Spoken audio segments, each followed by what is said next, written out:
Greetings and welcome to Office Hours. If you are new here and you want to learn a little bit more about what we do, you can head over to officehours.global. Our first hour, we answer your questions on media and digital productions of all kinds. And our second hour is something we typically want to spend a little bit more time on. And today we'll discuss resource management, all the ins and outs of planning, allocating, how you spend your time and your budget. So you want to stay tuned for our second hour and get those questions in. And if you happen to be watching the replay, you can always head over to askofficehours.global. And speaking of questions, you know what, Alexander? Let's get this party started. All right. The first one this morning is coming from me. With breakout rooms in Zoom, is it possible to have the same video in two breakout rooms at the same time? I want my computer that has audio meters to be in both places like how Office Hours does it. All right. Chris. Alexander, no. It'd be great if we could. And what I've sort of advocated for in the past is, wouldn't it be great if at some, pro level we had some sort of a matrix where we could say, I want this, person to be in here, here, here, and here. That way we could start up a machine with the meters and say, put it in a bunch of rooms. I know that you can't. I just did a show with Tucker and Jonas, which, by the way, it went fantastic. They ended up getting more work from the same producer. It's very good for them. And I know for a fact that every time they want to put like an instance of like a multi-view or a program feed in various rooms, it means starting up another machine. So unfortunately, no, you can't put a single machine into multiple breakout rooms. Alex? And it also depends on what you need to do. So if you need to hear the audio, you do need to have different machines to do that. And I believe that the meters that we're using are two different computers with two different setups that are getting. That's how you're getting the one meter into the. It looks the same, but it's not the same. There is a way you can do screen sharing and broadcasting to breakout rooms, and I'll put it into the chat. But if you look here, this is new as of last year. This is here. You can see it here. So screen sharing and broadcasting to breakout rooms, and so you can from a screen share perspective do that, but you can't hear it. So if you're to do what you're trying to do to get things to all breakout rooms as possible, to hear all breakout rooms not possible. so that's those are the challenges there. Next question. Next question comes from Andy Kokendorfer in Vieira, Florida. Do you need to run a special version of the Zoom app to use Zoom remote control for setting adjustments of remote presenters? Alex. Yeah, the requirements are that you have to have the Zoom client 5.16.10 or later. Only the host or co-host needs the app installed and authorized, and everyone else can use it in guest mode without any proactive steps on their end. So those are you need to have a current one there, and obviously I'm being given some answers. so anyway, for that, that's why I sound so good. It's not like Zoom ISO where you install a customized Zoom client. These apps operate within Zoom itself like a plugin. And I'll put in another link for you to take a look at. Next question. Chester Sweeney in Las Vegas, Nevada asks, hey, Alex, in your early DJ days, I was wondering which were your top two favorite mixers to use at the shows and parties you DJ'd? Alex? I can't remember. It was a long time ago. I remember the turntables. I don't remember I had the 1200 MKs, whatever, the turntables, these are so I had those. I used a Denon CD. There's a dual Denon CD player that we would use that would give you pitch control, on both of them. So I had that because CDs were just coming out when I was doing it. so it was brand new, and the Denon was really expensive. I remember the Denon was like $2,000 for that little thing, which was at the time was a lot of money. And so the Denon was what I used for CDs. I had the 1200s for my for the records, and then I believe it was a Gemini, but I don't remember precisely. It was a lot of different ones because wherever you showed up, they were different. Those things were the same because I brought the CD player. I was the only one with the CD player that could do that. The 1200s were there all the time, so any place you went, it was the same record. The same record player was used in every place that you'd show up, and the mixer oftentimes was different. The mixers they were pretty simple. They were not complex devices because you're really just crossfading between the two.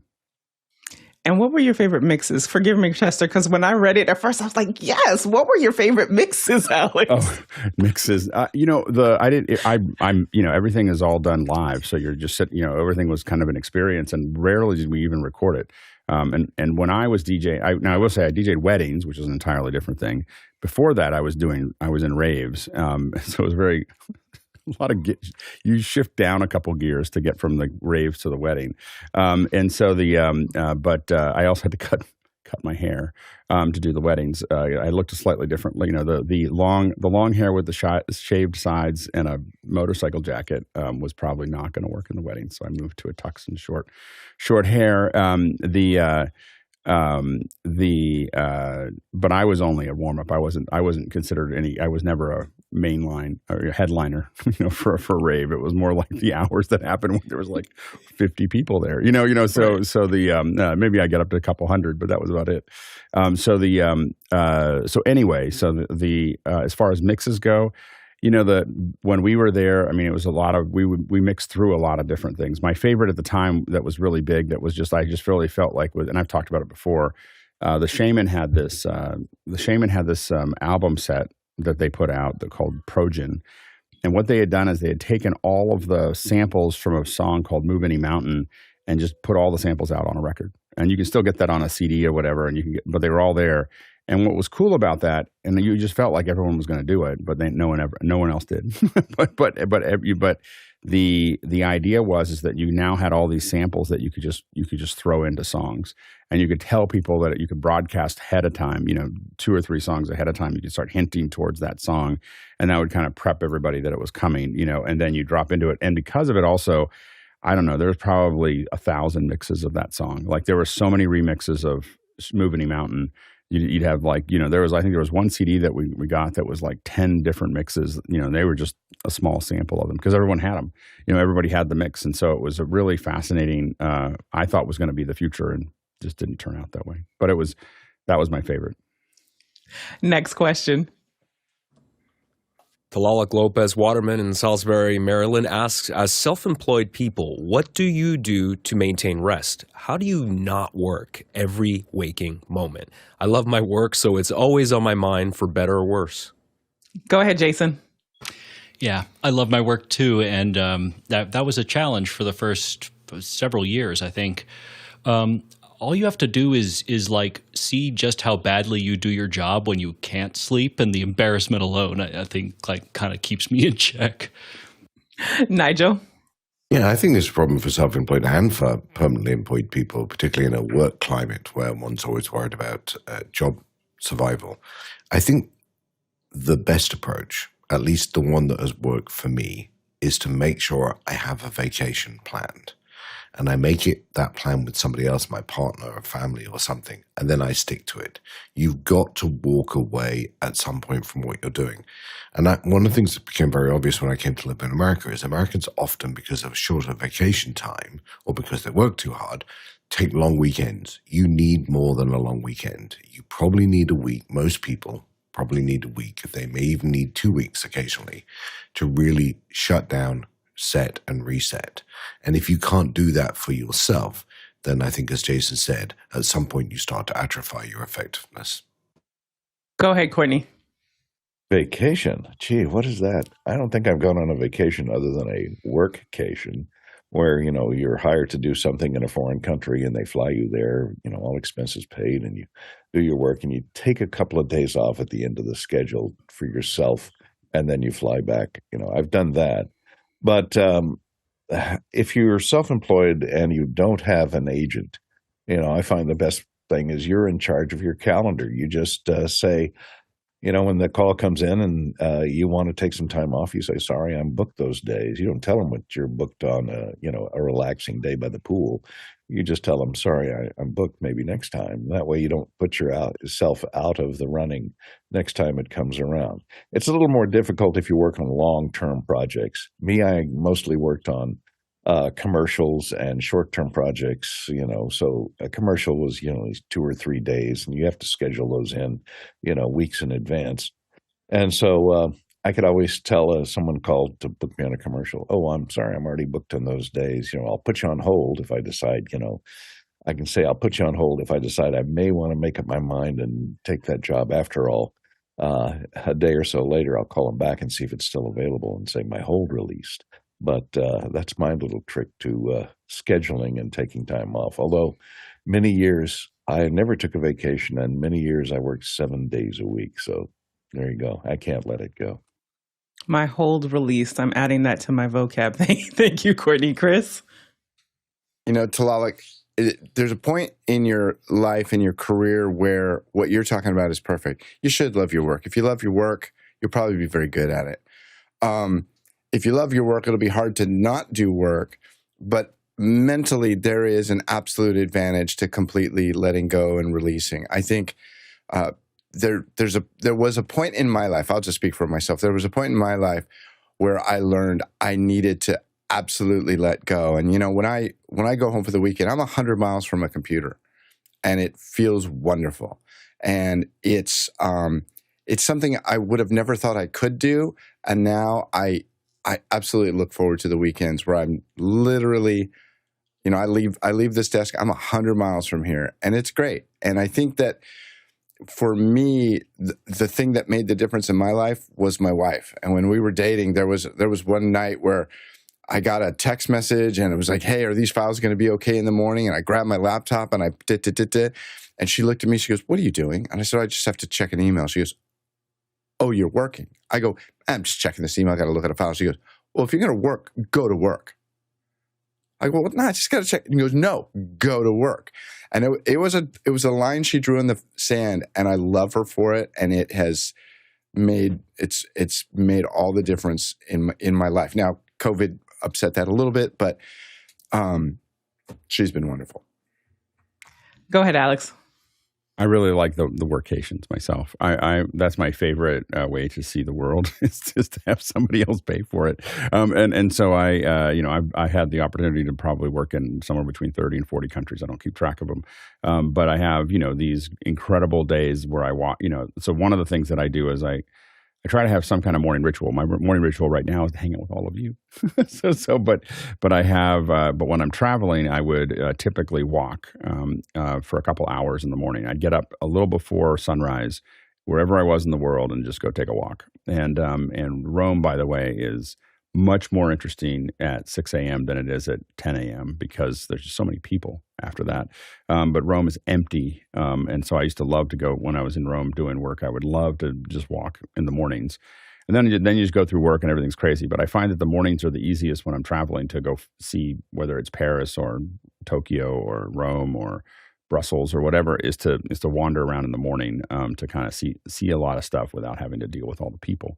And so I think I find that enjoyable. I definitely tune down. I mean, I hang out with my family on Saturdays a lot of times, and with my daughter specifically. And she's got kind of a schedule for me in the morning on Saturday after I finish the meetings here.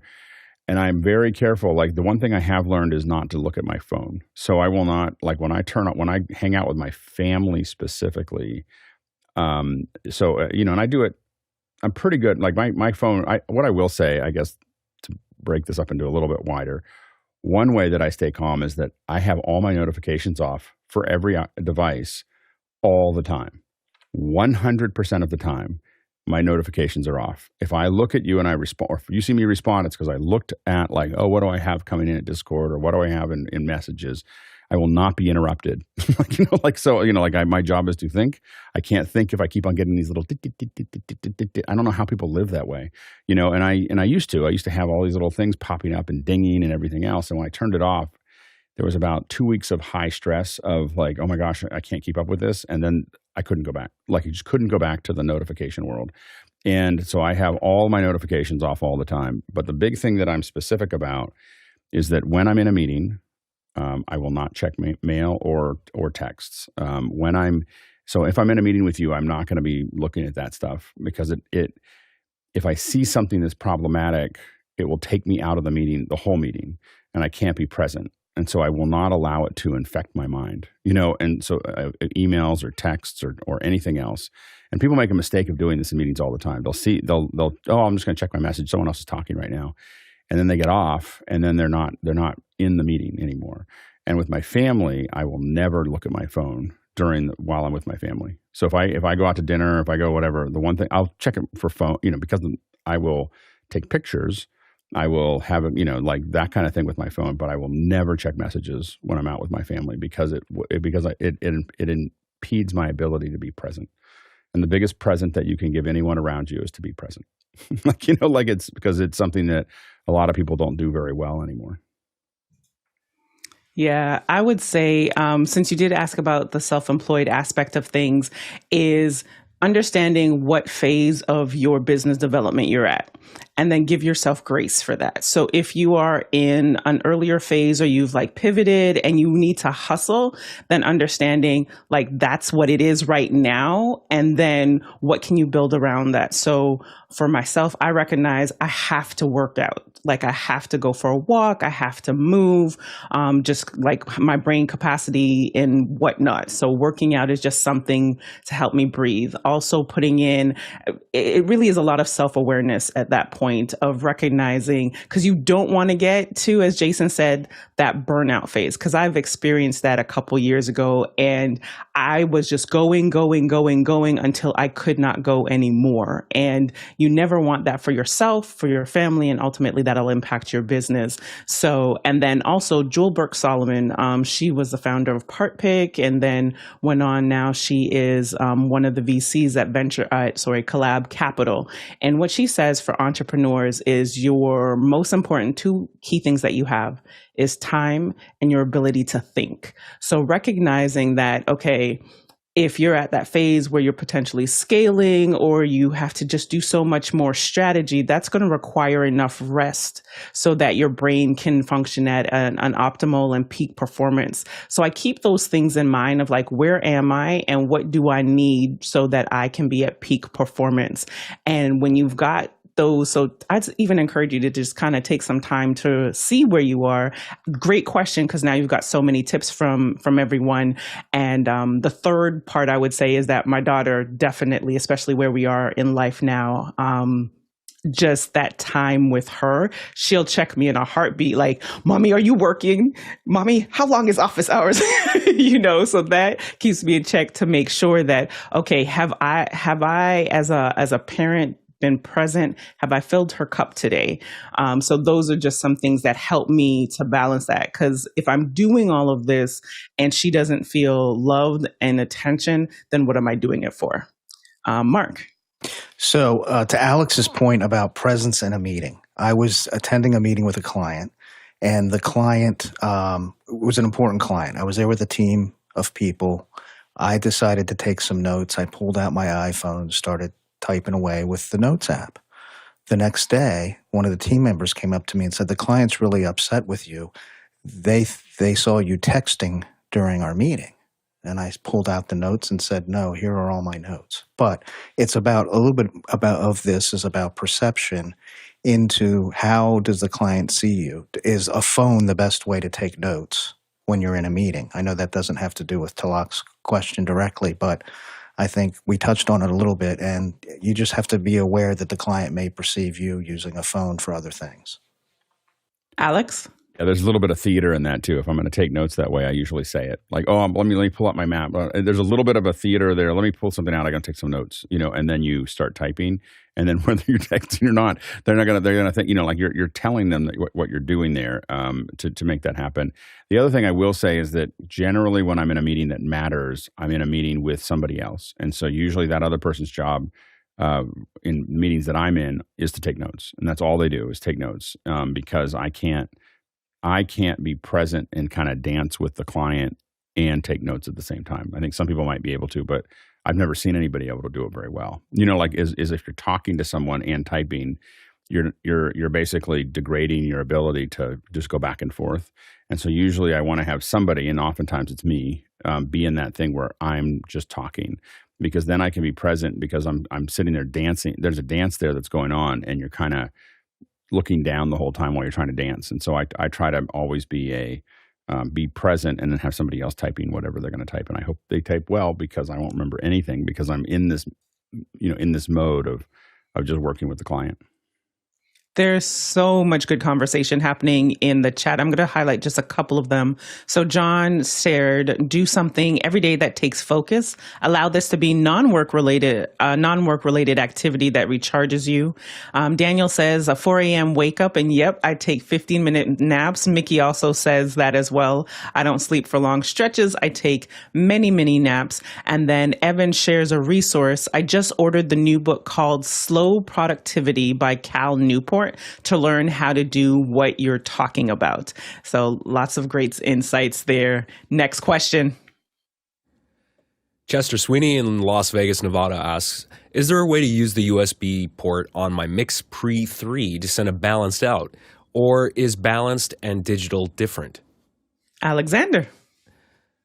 Yeah, so you've run into a pretty severe limitation with the Mix Pre 3 specifically, because it only has an unbalanced 3.5 millimeter output. So I'd like to know a little bit more about what you're trying to accomplish, Chester. If it's just that you're trying to send audio from one computer to another computer, the way that I would probably do it would be something like NDI audio, because that's very, very easy, and that's a good, clean way to digitally send that audio to another computer, and then perhaps on that other computer you have another audio interface, and then you can just route that anywhere. So that's probably what I would do, unless you wanted to upgrade to the Mix Pre 310, but that's expensive. Courtney?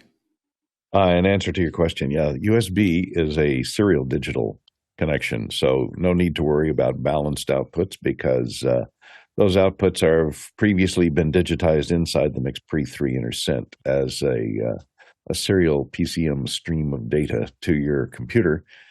So you don't have to worry about all the evils that unbalanced lines will give you, which is what the only analog audio output is on the Mix Pre 3 is unbalanced lines. So use the USB connection. I think it's just stereo. Maybe it's multi-channel.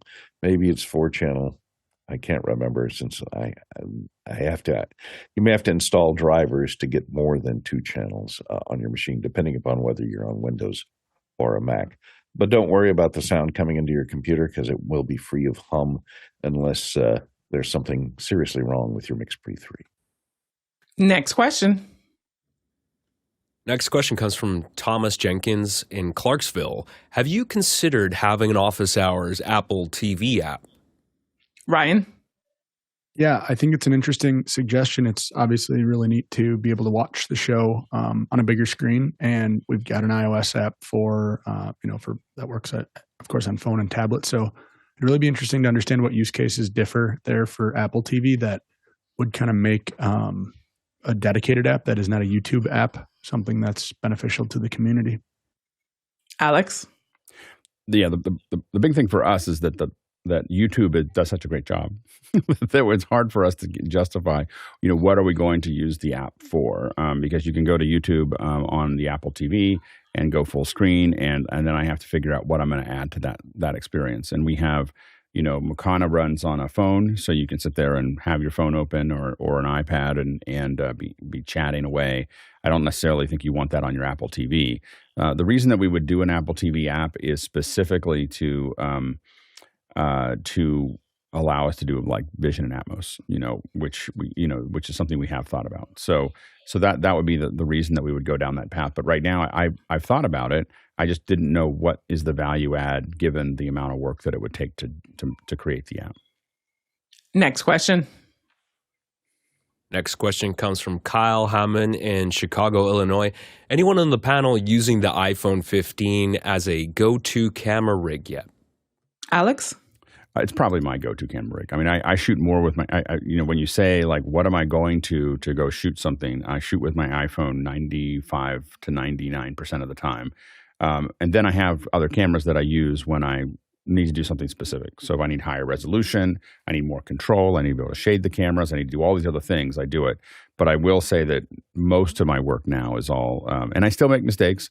My daughter was in a concert on Sunday, and I was in a rush to get into a new position to try to take the video, and I took a photo of the first very beginning of the song, and then just kept on watching it because it was live and just was so focused on the framing that I just watched it through the phone instead of just recording it. But I think that for the most part, this is what I'm using. I still use the other. I mean, obviously, I use other cameras when I need them for work. But my go-to, if you're saying the go-to, like what do I use the most often? By and large, the phone. And I think that the 15 has made a huge difference. The ability to record ProRes, log to external drives, everything else on my day-to-day stuff I'm shooting with my iPhone. Chris? So a couple things. Alex, did you know that I'm pretty sure there's a setting that you can say when I open up the camera app, default to this setting, camera versus video. Also, you can set it up so if you double tap the back of your phone, it'll launch your camera to that default setting, which is kind of cool. And then the other thing, I was curious, Mr. Lindsay, what is your default camera format set for on your phone? Well, so I probably shoot now 80% from the Blackmagic app. So I'm not using the phone app, mostly because I just have a lot more control over the phone. I mean, over the camera. So I have more control over the camera. I have more control over the formats and where it goes. It's just, I find that the Apple app, camera app it's trying to be both complex and simple at the same time. And I don't think it does either one of them very well. So I think that it's too complex to be simple and too simple to be complex. And I think that it's just in this weird space that I don't particularly enjoy. I do take pictures with it. So I take my photos with the Apple camera app. But when it comes to video that I care about, I tend to switch to the Blackmagic app pretty quickly. I don't think that the Blackmagic app stabilizes the same way. I don't know if it's using the same library to do stabilization. So that's one thing that I think about a little bit. But yeah, so that's when I'm shooting video, I'm usually switching over to the Blackmagic software. And resolution and I'm usually shooting 4K 60. Like that's pretty much my go-to is 4K 60 is kind of the resolution format that I like. I'm just trying to make as many things in my life have parity with what you do. So I got to change some stuff on my phone. Yeah, if I'm shooting something that, I mean, I do a lot of production at 60 frames a second. So I think in 60s, most of the time. When you get used to 60 frames a second, I will say that 24 and 30 just look really framey. Like you just like, like, so it's hard to go back to the old standards, so go back to the past. So I'm waiting, I would shoot more 120 if I had more things to play it back. So. Next question. Next question comes from Kern in Maine. Looking to build a photogrammetry setup for a high school, 4K budget. Would you just get an iPhone and lights or something else? Go ahead, Alex. You definitely could do it so there's a lot in the iPhone. Apple has its own photogrammetry tools. There's Polycam. There's a lot of other things that I think students would probably be able to do. What I like about the iPhone to use for it is a lot of students will have iPhones too. And so they'll learn how to do something they can do at home. They can keep playing with it. They don't feel like, oh, I have to have this specific rig. The one thing you have to be careful with the iPhone is if you want to do photogrammetry, you often need to make sure that you're being able to lock it to 48 megapixels. So you want to lock it you want to use the 1X camera, and you got to make sure it's got the light to do it. Because if it uses the computational photography, a lot of the apps that would manage that photogrammetry don't know what to do with that footage because it's not really 24 millimeter or really 32 millimeter. Especially if you start scrolling between them, it's going to be a real problem. So the Apple app that works fairly well as far as capturing stuff. Things to think about when you're doing it are turntables. So lazy Susans or turntables are, sorry, Susan, if you're a Susan, it's just what we call them. Anyway, so the turntables are something, and think about a motorized. One of the things I'm trying to figure out, and I don't have this solved yet, but I really think there's an opportunity for someone to build a remote control turntable that will fire the camera, an app that will fire the camera and turn the turntable, so I can just hit start and walk away. And we've talked about this for photogrammetry for quite some time. There are tools that will do this right now, and what they do is they have the really professional tools have a turntable here, and what they do is they have a camera here, here, here, and here. And what they do is they sometimes they don't have one at the top, but they have these ones here, and that array can get much denser. And then this turntable turns every 5 or 10 degrees, and all these cameras fire at the same time, and then it turns again, and they fire all at the same time, and they fire and they have calibration markers down below so that it knows that it's turning. And so this is and this has been around for over a decade, for regular cameras. I'm kind of surprised we haven't seen an app that does this on a phone, that ties 3 or 4 phones together and then lets you have a turntable that's automatically turning, because that just means you hit go, you walk away, you come back, and it's all captured, and it's, and so because the hard part is like wandering around the thing. So you do need to have, but I think that the phones would be great. And again, I think I like it because you may have a lot of students that have phones that they can use. There are some Android apps. The Android apps fall short because they don't have LiDAR. So LiDAR is the structured light versus the photogrammetry is unstructured light. And so unstructured light the advantage of photogrammetry is that it has infinite resolution. And so you can, it just depends on how close you get. You can keep on getting data out of something and getting every little nook and cranny out of something. But the disadvantage is it's not calibrated, so it's not structured. It doesn't know what that is. It just has pixels to work with. When you mix the LiDAR with the photogrammetry, which is what the iPhone does, you get a lot more data, and it means that you get the resolution of photogrammetry with the accuracy of the LiDAR, and that's something you don't get with you don't get with the Android phones. Now, the other thing you can look at is higher resolution still cameras. So, like for instance, the Sonys go up to like 60 megapixels. Megapixels matter, So when you do this, note that you'll be tempted to get a zoom lens so that you have more options. Don't do that. You always want to take everything with a fixed lens. If you're going to take something with a 24 millimeter lens or a 50 millimeter, and usually I have a zoom on one of mine, and the Canon zooms will actually lock so that you can lock it at 24 to make sure you don't make any mistakes. But get a fixed lens, and I recommend a wider one to do that. And then you can have a camera that has a higher resolution, and then you can shoot with that if you want to teach them how to use the cameras. You want to keep your focal length deep, or not focal length, but your depth of field deep. So you're looking for an f-stop of over 8 or above for that, and that might mean you have to turn up the grain. So hopefully that helps you a little bit as fast as we can. Give you some tips. We can probably go back to photogrammetry. We haven't talked about photogrammetry as a whole second hour for a while, so maybe we can update it at some point, but there you go. Go ahead, Chris. Alex, this seems like a real simple solution.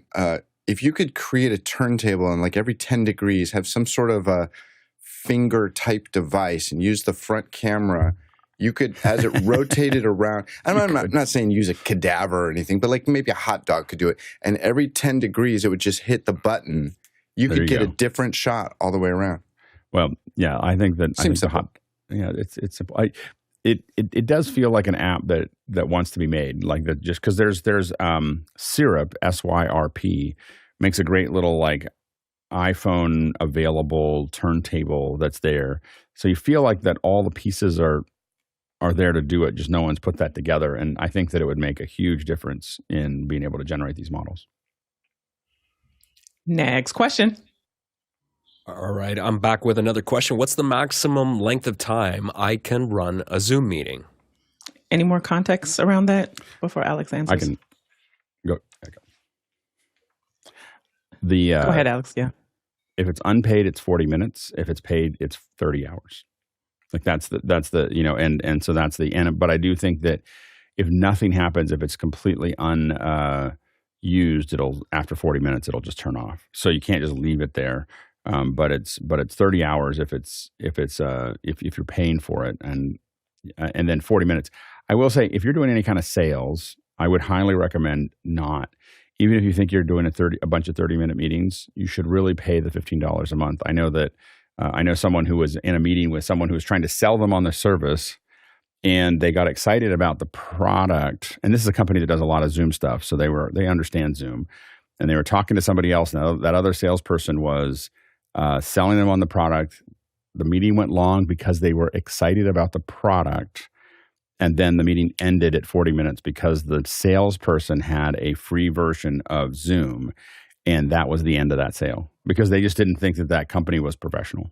Like if you're using the free version of Zoom, they immediately made a decision about that. And that was a product that they were actually, I mean, and we're not talking about an insignificant amount of money either. It was tens of thousands of dollars. And they were just like, you're trying to sell me on this product and you're using the free version of Zoom. So I would highly recommend if you're using this for work, I would highly recommend paying the $15 a month to not have it end after 40 minutes.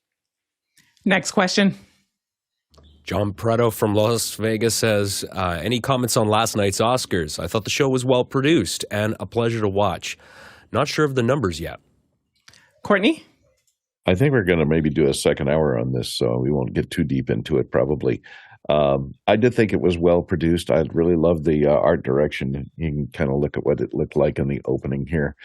They carefully coordinated the color of all the LED lighting with the against the real set pieces on the screen with the augmented images that are on these side screens that are all LED screens. There were so many LED screens, and they implemented them very well coordinated playback. I didn't see any major gaffes at all, and it did start 4 minutes late. So, and I did kind of like the way they augmented the lighting in the bottom of the screen there. I don't know if I can get it to go away there. The LED strip lights that were out in the audience, and maybe the audience members didn't like them too much because they were being used as a reflector to reflect the LED lights off of, but they color coordinated all that. I thought it was well produced. The staging was nice. The big LED panels for the 5 introducers, the way they had them structured to introduce the major acting awards with 5 presenters that were previous Academy Award winners, and these 2-story tall LED strips with each actor rising out of the way to reveal the actor themselves on the stage was very well staged. And I didn't have any complaints about it, really. Alex? Yeah, I thought it looked really nice. I think they've kind of figured out the LEDs. I think that the LEDs have gotten to a pitch, a small enough pitch that you didn't see any moire.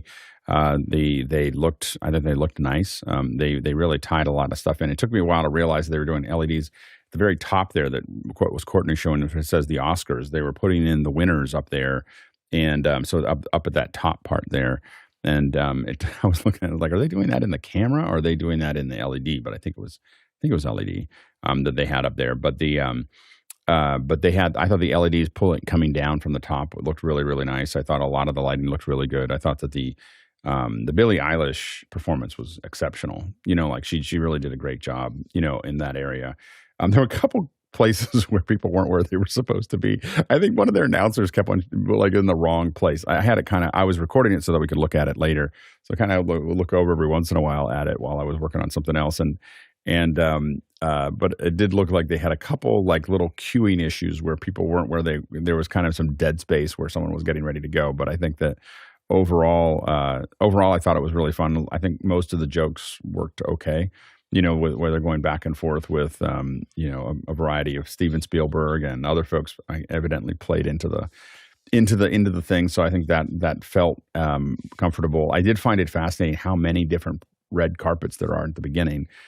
Because my company does red carpets, I try to watch the red carpets to just pick up things that I think are working and not working.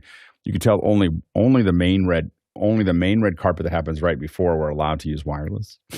So everybody else you could tell the mics. There was a whole bunch of wired mics, and then there was some wireless mics, and they were like, "Yeah, we're not going to coordinate your wireless there." So there was definitely some constrained resources in that area. My only complaint was probably the lower thirds. The lower thirds that announced the things, they had these lens flares, little flares that just really looked cheap. Like that's the only thing I'll say is that someone who has had to add lens flares to film, you get really touchy about them, and I really felt like they looked like little Photoshop things that were just going around the whatever, and I felt like that wasn't done very well. But that's probably my only nitpick of the whole thing. I thought overall, I thought all the stuff, but every lower third, I kind of cringed looking at it. Chris? You know, Courtney, you mentioned the LEDs. I don't know if anybody saw this, but this last weekend, I think it was Ariana Grande was on SNL, and it got me thinking. You know, SNL's known for doing this great stage changes and everything, but they ended up using. I don't want to show it just for fear. They built a set that actually looks very much like the van down by the river guy. Here, I'll show it real quick. Looks like that.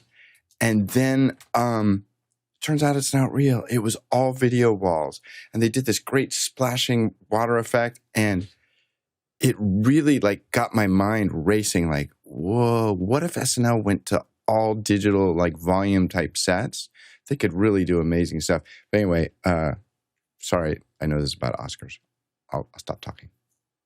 Courtney. They did also, they covered up the orchestra pit with the stage. They extended the stage out into the theater, and they stuck the orchestra on a mezzanine at the back of the stage, which was interesting because they covered them up with LED screens, but when they had musical acts, they would pull up the top LED screen and reveal the orchestra, which was great. And what did you think, Alex, about their split screens? Here's how they did their split screens with this kind of curved golden arch between the twos. I thought it was very clever. I thought it was clever too. I thought it was really nice. It didn't always frame perfectly, but for the most part, it framed well.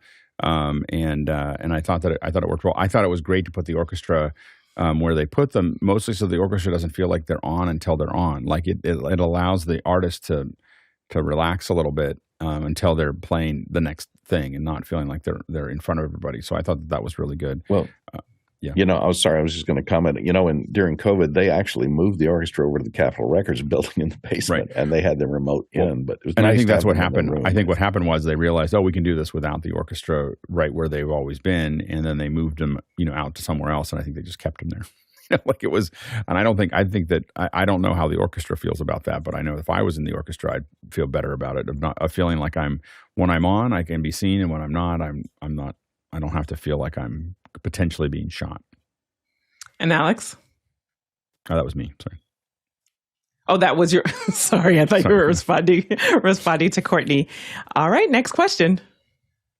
Next question comes from Vic Hernandez in Springfield, Missouri. The theater I'm with offers memberships. Benefits are ticket resales and a private bar at our events. Would you recommend any other benefits? Nigel. Yeah, I think it depends what type of theater you are. I was on the board of a sort of performing arts venue for a few years. And I can tell you what was most successful for us. Yes, the bar is great, a nice quiet place to drink where you can get a drink away from the rabble. Yes, early access to ticket sales and ticket resales is good. But actually, if it's a performance rather than a rental venue where you are getting artists and performers to come in, then the most powerful thing you can do is give people access to those people. So meet and greets, behind the scenes, those sorts of things. That really drives, fairly significant investment in money they can then write off as 501(c)(3) type charity donations. We also did an annual event. We got a big performer. We did an auction. We actually shut down one of the roads in Austin and built tents and did dinners. And all of that stuff is about exclusive access.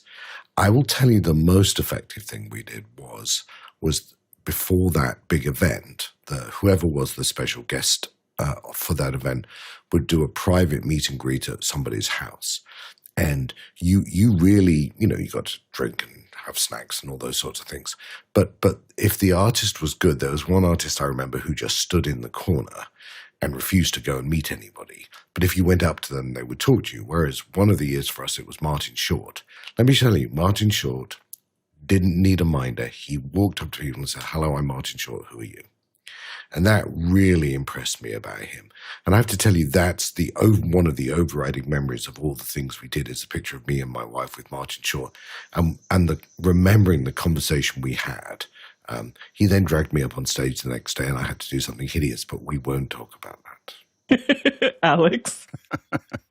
I just want to echo what Nigel said. The access is a big deal. We've done events where, for instance, there's special events that only are available to the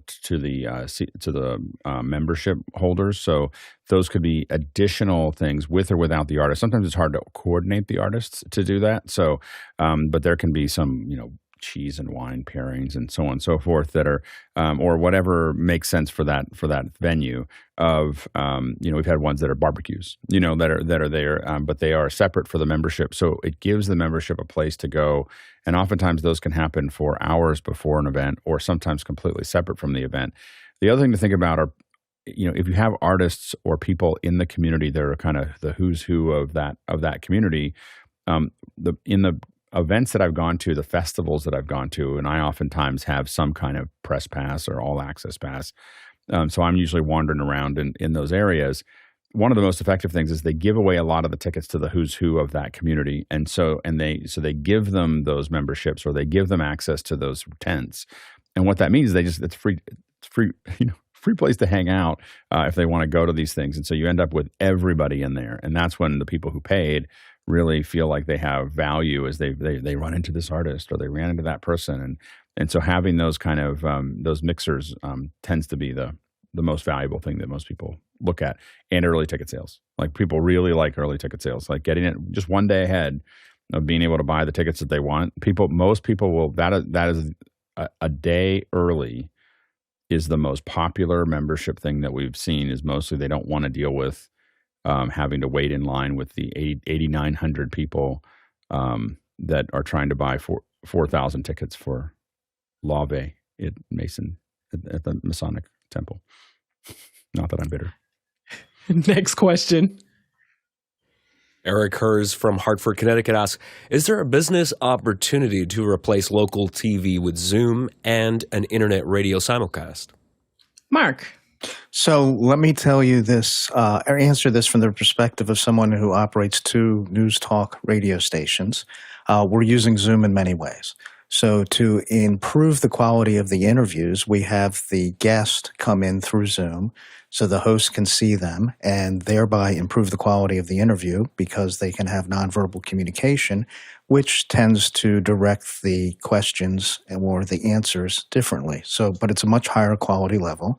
In terms of special events or other shows that we do, we bring them all on through Zoom. We'll use Zoom ISO and grab those images and then send them out to our internet site. So our website will then just show the whole televised event, or I'm using the word televised generally. But I think the quality is much higher than what the local TV stations are putting out because it's a much more interactive production. And I'll let Courtney or Alex talk about the quality difference of Zoom over TV. Alex? I think that you could, the real, I don't know if Zoom can replace TV. A lot of it has to do with mass distribution. So when you try to get to a lot of people, it's very hard. It's easy to have a Zoom thing that is going to get to 100 people or 1,000 people or 10,000 people. When you start talking about more than 1,000 people and definitely more than 10,000 people, this gets really complicated really quickly. Because it's managing more than what a standard one-to-many broadcast does. So does it replace those things? I don't think so. Also, if you replace them, you would start going into the internet rules of things like music rights and so on and so forth, which are disastrous. Like the broadcast industry really wanted to keep the internet out. It might be biting them now. That the broadcasters wanted to keep the internet out, so they pushed really hard for costs that were unmanageable. They basically killed internet radio. And so unless you're a radio station that has a broadcast, if you don't have a transmitter, the cost of doing internet radio is unsurmountable. It's just not you can't make a business out of it. So that's the real challenge. And Courtney? I'm not sure what the question is going at, whether or not, there are certainly plenty of avenues for broadcasting these days. I don't really never turn on a radio anymore. I, ask the A-Lady or the Google Home thing to play such and such a radio station. And since it can tune in, via TuneIn and iHeartRadio, it has access to thousands of radio stations all over the country. So I can listen to local radio stations in my old hometowns, or if I want to catch up on what's going on in the local areas, that's an easy way to do it over those personal assistants, audio personal assistants. A lot of television stations, local television stations these days, have incorporated their own websites where they broadcast and rebroadcast their local news constantly. Or they'll have a local news desk, which is a streaming news desk. So they'll do streaming news all day long. So if you're looking for local news, which is something you may not be able to get, on cable these days, it's getting harder and harder to get local broadcast stations in. You're going to pay for them now on a lot of services or streaming services. So, that's another avenue to look for, is to look for the local stations have their own either YouTube channel or their own website where you can tap into live broadcast from the news or repeat broadcast of the latest newscasts they've done. Go ahead, Alex. To take this for a slight tangent, Radio Garden. Radio Garden Live is radio stations from all over the world. And I often tune into other radio. Like if I just want to do, if I'm working, a lot of times I tune into radio stations from Africa. And I use that one, a couple other apps as well. But look for global radio stations. If you're looking at listening things, it doesn't answer your question. But if you're looking at listening things, there's a lot of apps out there that'll listen to the streams out of Ethiopia or Zimbabwe or Rwanda. And it's pretty cool. Next question. Next question comes from Fred Parr in Kent, Washington. How would you go about camera matching while using Atem Mini ISO with Sony A7 CR and Sigma FP, or just camera matching in general with different cameras? Jason? All right, I'll answer this kind of the on-site, very fast way to do it, and there are certainly better ways to do it with LUTs and whatnot. But if you take a chart, Chroma Demand would work better, and take your camera, and if you can align the shots such that you've got charts where you've got the same colors, then you can do a pretty quick and dirty visual match. Now, of course, this frame isn't right, but just to give you a general idea, if you can fill the frame and get a sense of what the chip chart is doing at any given time, then that's a pretty quick way to get you most of the way there. Alex? A lot of the converters now a lot of the Blackmagic converters that are very inexpensive will carry a LUT, a 33-point LUT. And so what you're going to want to do is kind of go down the direction, I think, that Jason's talking about there, which is to build LUTs for it to get those corrections. Now, what you want to do is look at Resolve and look at what LUTs are supported. So, for instance, X-Rite makes some. This is an example of a small X-Rite that will. And what you would do is fill this whole frame with this here in the orientation that they want it. I think I put it in upside down. But anyway, the point is that do it in the right orientation. X-Rite makes some larger ones that are supported. I think that's what Jason was showing. I use what's called a Chroma Demand chart from DSC Labs. And it's a 24R, 28R. Sorry, very expensive. So anyway, what you do there is you get one camera the way you like it. You can correct it any way, put it in it however you'd like, but that's the camera that you're going to start with. And then you take that full frame screen. It's really important to just fill the screen with that camera in the lighting that you want. You can do it in a standardized lighting as well, so like a 56K or whatever, because you're defining a LUT, not a specific color space. Anyway, so what you're going to do is you're going to take that LUT, that lookup table, or not take the LUT, but take the image, and I put it into Resolve, and I take the top one, I put the new one on top of the old one, and I set its layer to difference so that I can see the difference between the two colors, and then I go in there and I start dialing in the second camera until it turns black, because that means there's no difference, and then I can save that as a LUT. And as a 33-point LUT, because that's what's going to load into these little converter boxes, and you put one of those on each camera, and they're all going to look the same, like at that point. And generally, you should be able to, if you did it correctly, you should be able to change from 32 to 56. I have to admit that I shoot in 56 99% of the time, just because I don't like to think about color transformations between the two. So I standardized on that a long time ago. Maybe a decade ago. And so I will rarely shoot on anything other than 56K. anyway, so if you do that, you're going to find those cameras will tie together, and you can tie in GoPros and all kind, cell phones and everything else using the same technique. Next question. Douglas Carmichael asks, I'm impressed by how you can't tell the difference between the actual set and the LED on the Oscars. Would they probably have been driving the LEDs with a media server like Disguise? Courtney? Yes, they probably are. There were three or four different people in the playback department there, all managing playback servers to handle all of those screens. And, if you see what he's talking about here, you see there's the picture of Nick Cage there on the left, and there's several of those panels in the middle with those draperies that are blending into the actual set pieces that you can't really tell that they're LED screens. They were such a high pitch, they blended in perfectly. And the little ring at the top in the super wide shot that said the Oscars in that opening picture we showed, they would show the category of each award at the top there, and it looked like a three-dimensional graphic because it had glints and things that moved as the camera moved. It seemed to change reflection, so it looked like a real 3D object, but it was indeed just a playback on an LED screen. It's really nice. Next question. Next one's from me. Alex, do you have any update on your wireless Nucleus follow focus pairing issue that you had with your iPhone? Nope, still not working. I sent it down to them. They're looking at it. I don't know what happened. I somehow ordered two of them that won't pair correctly, and haven't figured out why. So I now have two of them that are bricks. So anyway, it will attach to it, and it will start and stop the video in the Blackmagic app. It won't actually do anything else. So no, I don't have a solve yet. Although they're looking at one of them, so I assume that they're either going to fix it or send me another one. We'll see. Next question. Next question comes from Douglas Carmichael. Rick Rubin was famously quoted to know nothing about music, but he had a distinguished career as a producer. Discuss, and then he's got a music radar link there. Alexander?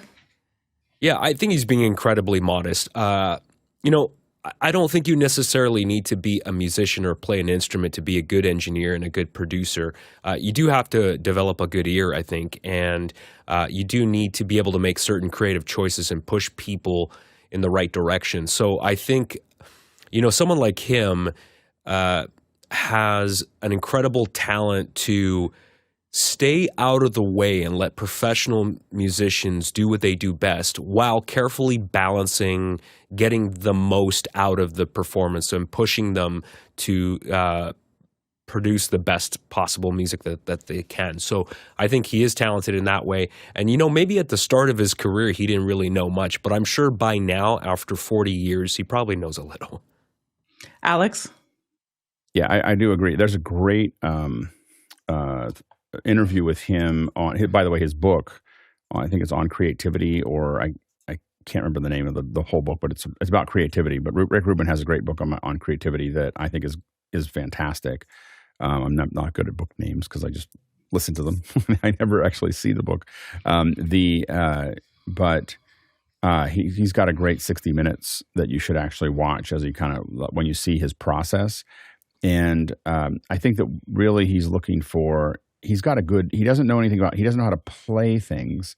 It doesn't mean he doesn't know what he likes to hear. So that's what makes a great producer is taste. It's like he has a taste, and I think that what he hears is when he's listening to an artist or when you watch him work in the videos that you've seen him, is number one is he can hear something coming. He can hear it, so he's got good taste, and he can hear things that are possible. But the thing he does more than anything else is look for what the artist is trying to get to and try to help them get there, and see where they're basically where they're stopping short because it's too hard or they can't quite get there or they're not certain.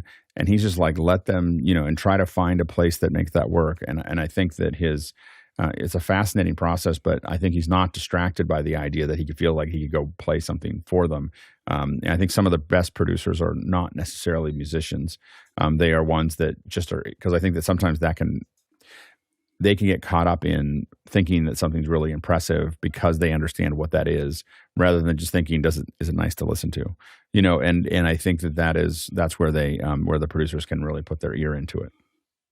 We've got a great week lined up for you here at Office Hours. Tomorrow, we'll be speaking about Mimo Composer. And then on Wednesday, it'll be all about audio theater and radio plays. There are links in the newsletter, so you want to make sure that you sign up for that. On Thursday, we've got Q&A. Friday, as we prepare for NAB coverage, you want to tune into that show. And of course, on Saturday is our Q&A. So any of the questions that you don't get answered, you definitely can get that taking place on Friday and on Saturday. And then on Sunday is our introspective time.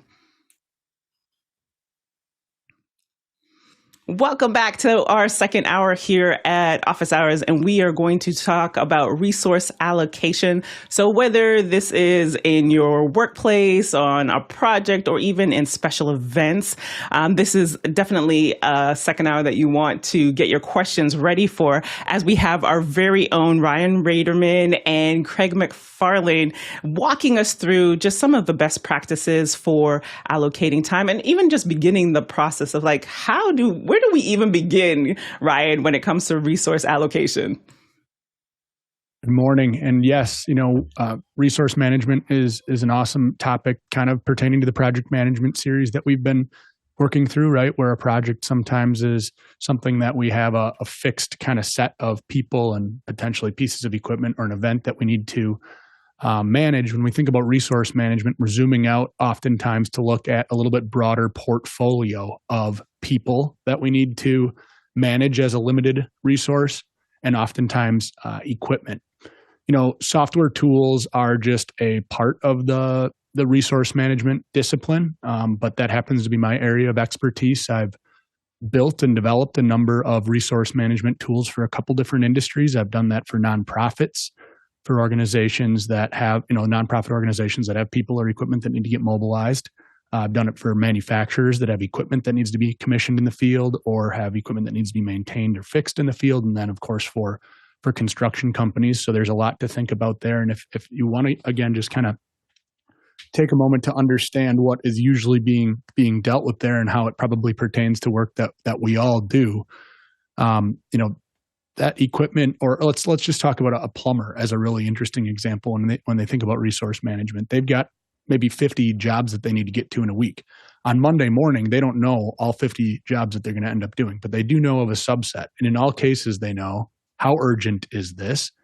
Where is it located? How many people do I have? What parts are going to be needed for these particular jobs? So we all know that is a game of Tetris, and it's a game of Tetris that there can be kind of significant dollar cost implications to managing well or not managing well when it comes to both our customers' experience, our technician or employees' experience, and then our profitability if we manage those things effectively. So got a lot more to share, but I'll pause there and see what Craig wants to add. I'm really excited for him to talk about his zipper diagram.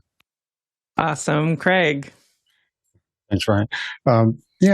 So I've been parts of lots of different businesses, managing small to really large, and resourcing has always been a pretty key balance between making a profit or not. And if you have a lot of, unlike selling widgets, you've got an inventory, you sell them. If you don't sell them that week, you can sell them the next. But from a resource perspective, going back to your plumber example, if he's idle for a given amount of time, that inventory is gone. And so being able to predict, do I need to pull somebody else in? Do I need to delay a project or thing? Do I need to pull in a contractor for a week? All those balancing things. As Ryan mentioned, I've been looking for software to do just the right balance, and I'd say it's probably 50-50 art and science of you have to intuit things coming in from a sales perspective or forecasting, and some of the projects might be really large, but if you think about inbound sales and what you have for inventory, people that are available, if everybody's tied up on projects, you may not be able to sell that to start at a certain time. So balancing those, I have let's see if I can pull it up, a zipper diagram I like to think of. So on the far left here, you can see if you think about things combining sales forecast and resource forecast, as they're 3-4 months apart, you might have an inkling that, oh, we're going to need a lot more people. And as they get closer and closer, these get named. So instead of just, oh, we need 2 of this type of role, as they get closer, maybe it's you actually identify individuals. And then as they get really close, you have time commitments and other sort of things. So that's what I've had in my head for a long time, and I've developed software around it just for our own purposes, our own sanity, to be able to support the art around resource management. And that's actually a great diagram. I kind of think of when it comes to resource management, if you're not planning for it, it'll hit you, and then you'll have to plan after because something happens. How does an organization or even a production, say team, and I'll put this one to you, Craig, and then Ryan, you can answer afterwards. How do you even begin to, what's the process of even getting to this point of you have a well-constructed plan? Sure. So part of it is being able to forecast what is a given project needs. We've talked about bidding and other sort of things. So if you're quoting a job, whether it's for one person or 20 people or 200, you've got some sort of science behind, all right, here's how many people that's going to need over the course of it, and maybe to start and all those sort of things. So saving that off to the side of, here's a job we've bid on, and then lining those up time-wise. It's all right, if all of these hit the end of March, we don't have enough people, so we might need to delay. So part of it is just all the effort you put into it. And I've started doing these things on whiteboards. You don't have to get super sophisticated, but just start working down that sort of maturity curve of how detailed do we need to be. If all of your stuff is done within a few days, then you would do it differently than if it's a massive 100-person project. Yeah. So what I would add to that is, here's where it gets really interesting. So let's say we manage a team of software engineers that all build the same type of software, and they can all do that job remotely. And all of our jobs are really similar. Well, here we can use Excel to understand, okay, we've got a project that's going to be 1,000 hours, another project that's going to be 500 hours. We've got this group of 6 people. And so here's kind of how we'll be able to burn down all of that backlog, 2 dimensions. But where Excel and a 2-dimensional ability to manage resources when it comes to the software side of this breaks down is when we add a 3rd and a 4th and a 5th dimension. And some of those additional dimensions include, are these people in crews that kind of have to work together or stick together? Do these people have a piece of equipment they need to work on? So I had a client that built railroad tracks, and they had very specialized equipment, and the operator needed to work with the equipment. And if the operator was off, then the equipment wasn't usable. And then location was really important there too, right? That's a 4th or 5th dimension that needed to be managed. If we're on one side of the country on one day, we cannot get to the other side of the country the next day. There's downtime in between. And then skills, right? I mean, if we do different types of work, like the firm that I work for has a number of different consulting teams, some focused on ERP software, some CRM, some resource management software, some on infrastructure. Those resources aren't easily substitutable across those teams. And so we essentially have different, proverbial tabs that we need to be managing for each of those different teams and trying to load balance. So Ryan, then in our production world, this is because what you've shared is typically companies at a possibly a larger, maybe the hundreds team-wise. How can we apply that? Do you see that? Is there some sort of workflow for smaller crews? Yeah. I honestly think that the bigger organization you're dealing with, the easier this is, because you've got a more granular, a smoother scaling up and down. A company, and I deal with a lot of companies that have 4 and 5 and 6 people. That's really complicated. That's really lumpy for you to kind of completely nail what Craig showed between here's the sales forecast and the jobs or projects that we have coming in, and here's the people I have available. If we've got a little bit of a mismatch there, we're off by 20% in one direction or another.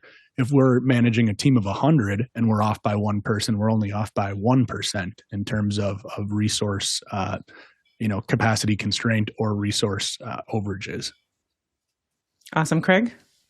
Yeah, I'd say when you're dealing with small couple of person firms, the granularity is much smaller. So you're dealing with hours or man days kind of thing, as opposed to full-time equivalent people. But as you get bigger and bigger, the complexity changes. And as you said, there's many different roles on a project and timing of that. And so the number of dimensions that you need to sort of keep an eye on gets bigger and more complicated. So it's harder. I think the one key thing, I don't know if I mentioned on the diagram, is thinking about the sales forecast. If something is 50-50, typically you would forecast the revenue coming in from that at 50%. So you could say, oh, for the next quarter or month or whatever, here's the expected revenue. So if you've got 20 or 50 jobs you're bidding on, you would discount different ones depending on how likely it is to hit. We do the same thing from a resource perspective. So if it's unlikely that every single one of those sales opportunities hits, so it would look scary. Oh my God, we've got to double our resources. That's not going to be needed. So doing that same scaling factoring is pretty key there. And as our producers get ready to submit their questions around this topic, what are like the primary areas or areas that people don't necessarily look at that should be under their resource management? Because budget is easy, time is easy. Are there certain areas that you walk into a project and you're like, oh, they should have considered X, Y, Z? Craig? Yeah, it's a lot of this. So a lot of times people do resource management from a project, like, oh, here's a signed project. Let's get going. Let's managing it. And the project managers will keep it on time and on budget and all of that. And then there's another team that's worried about resource utilization of people. And, oh, this project's going to end. I'm going to need to find a place for this person. And a lot of these are very segmented. And I think that's where a lot of organizations get in trouble, is not thinking holistically of inbound sales to current resources being used to freeing up resources and keeping an eye on the whole end-to-end process. Ryan, your thoughts? Yeah, what I see folks get wrong sometimes is not planning for some inevitable turnover or failure points. So sometimes if we're kicking off a project that's going to be 2 years in duration, which is a lot different than the plumber scenario, we are counting on 11% annual attrition being factored into that. And what that means is we know where we need to have people kind of backing up other people, right? We don't know if somebody's going to have a death in the family or is going to have a personal circumstance that's going to temporarily pull them out, or if we're going to lose somebody. And that could be a person that is working at the client, or a person that's working at the consulting firm, or one of the contractors, right? And so we always need to be prepared to rotate somebody in. That's the part that I don't always see accounted for in advance. All right, Nigel? Yeah, I would tell you the single most important resource not to run out of is cash. So above all other things, more businesses go down because they run out of cash. They don't run out of clients. They don't run out of paper clips. They don't run out of anything. They run out of cash. So if you have any one resource management, do that. We're going to assume that you can generally get the parts you need. We live in a very just-in-time world, so you can pretty much get the parts you need. Clearly, you can order in bulk and stuff, but that's aside. I think the single biggest resource management thing people have been talking about is what I would call bench management, which is if there's more than just you or a couple of other people, how do you manage the bench of resources? Whether you're building a program, whether you're running a production, whatever it is, you got to manage your bench, which is the number of people you have on your team.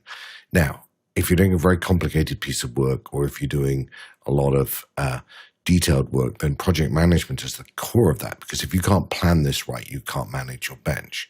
Getting the right set of skills appropriate to the work. You could have all plumbers, but if you have an electrical work, they can't do that. So simplistically speaking, getting the right skills. But the biggest place I see people fail is neither of those two things. It's not sizing jobs correctly. It's not establishing how many hours it's going to take. The number of businesses I see that fail, not because they aren't very good at what they do, but for either budget reasons or pricing reasons or proposal reasons, undercall the number of hours and then have to put the correct number of hours in And it's not about the profit you lose, it's you mess up your bench. So you've got to think about all of that. And you've got to really carefully track it. It is unlikely, unless you are a super duper amazing company, you can utilize your people for more than 80% of their bench time, because they're going to have sickness, they're going to go on vacation, they're going to do all of those sorts of things. So getting that whole planning right is the number one thing you can do in a business to manage your bench. But I think you also have to ask yourself one other question, and it's a question I know that I've been involved in a number of times, which is, do we want one more person than we need or one less person? And I know a lot of businesses try and get with, well, let's just have one less person than we need. So I don't want to have a low utilized bench. I'd rather have a highly utilized bench. I'd rather, be able to fulfill the needs of the clients rather than have costs I don't need. But a company that is focused on service and customer satisfaction often has one more person than they need, because you want to be able to respond quickly. But those sort of resource management and bench questions are the core of a service business being successful. Alex? And I'll come obviously from a production perspective, but I think that one of the things that we see, I mean, what Nigel talked about was really important, and what everyone's been talking about has been really important. But the thing that I was thinking about with what Nigel said was that you can run out of cash, and you can run out of cash by getting too much work at one time too. So the issue you get into is that you can literally blow out your company because you get too many big orders at one time. At one point, PixelCore had to do what's called factoring, which means that we had to go to a bank and say, we'll give you our invoices and you'll bill the client and you'll give us money on the invoice, not on the money coming in. And that way, and we paid it was 5% a month to hold on to that for that invoice to go late. So it's not something. And what's interesting is when you talk to those banks, they know that you're only there for a little bit. They say if you're running your business, and they literally in the meeting will tell you, if you're running your business well, you'll only work with us for 6 months. Like, you're on a curve, you're on that hockey stick and you're going to get good at this, but you're only going to be with us for a little while so that you can get through that. And so that helped us manage we went from 6 employees to 30 employees in about 4 months. It was a really, really heavy turn where suddenly we need to do a lot of those things. The only thing that saved us, by the way, was this thing that I do, which is that I start building up communities and I start training people and organizing people much the way we do Office Hours. So before Office Hours, there was PixelCore, and PixelCore, we train people all over the world to do stuff. And when I got nailed to do all this work for clients, suddenly I went to a hockey stick. And what did I do? I hired all these people that I had been working with on for fun projects and training projects for years. And it was kind of we represented a hobby for them, but something that some of them had really learned a lot of things, and so we were able to expand rapidly with a trained and organized, what essentially became a trained and organized staff, and and that allowed us to do things that nobody else could do. Like, no one else could figure out how do you add a bunch of people that can do something very specific and have them all do it at a high quality from day one. That was very, very difficult. And so it's something that I invest in a lot. Office Hours is one of those investments in time and money. But I often integrate with schools. I often integrate with, so how do we, have interns coming in from Sonoma State, and so we had a lot of interns coming in from Sonoma State. A lot of them now work at Salesforce and Facebook and Google and everything else, because we absorbed, we brought them in. We trained them. We had them fill in gaps for us. They were all and then what we did is we kept the ones that worked, and so the ones that worked out. And so but working with your local, figuring out a way to build a feeder system is pretty important. I think that a lot of companies, they focus on recruiting, which is fine. But that, to me, when I look at recruiting, I look at it as hunting and gathering. You're out there looking for berries and looking for, out there with your bow and arrow trying to find stuff, and that's how we all start. We all start with by hunting and gathering, but civilizations are built on farming. And how you do that is you develop people in your community around what you're doing. And when you look at Apple's, everyone can code campaign, when you look at Grow with Google, these are companies that are building huge groups of people that they're training, and helping move forward so that they can hire them. Like, they're building that relationship very early on and building up their skill sets, and they're benefiting everyone. They're not, what's crazy is they're doing all this so that they can have a small percentage of them because they know that they are the draw. So what you want to do is look at how you can be part of your community, how you can network with other people, because if you have to spring forward, what really kills a lot of organizations, I think, is that when they go into a project, they suddenly have to hire a bunch of people. It's a varying level of quality that they hire because they just didn't have a lot of time to figure that out. And then they end up with, things not working. And more importantly, it doesn't even matter if they don't work, things not running smoothly in front of the client.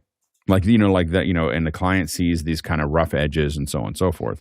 And so what we really try to do is build that up. The other thing on that resource management is also when we talk about, that's people, and people are the most important part of the resource management. But also there's, how much real estate do you have? How much are you holding? How much do you keep in stock? For production, you have to make a decision. Do I buy those cameras or do I keep do I own the cameras? And typically, what I looked at is how often do I think I'm going to use them, or how often am I using them to do that?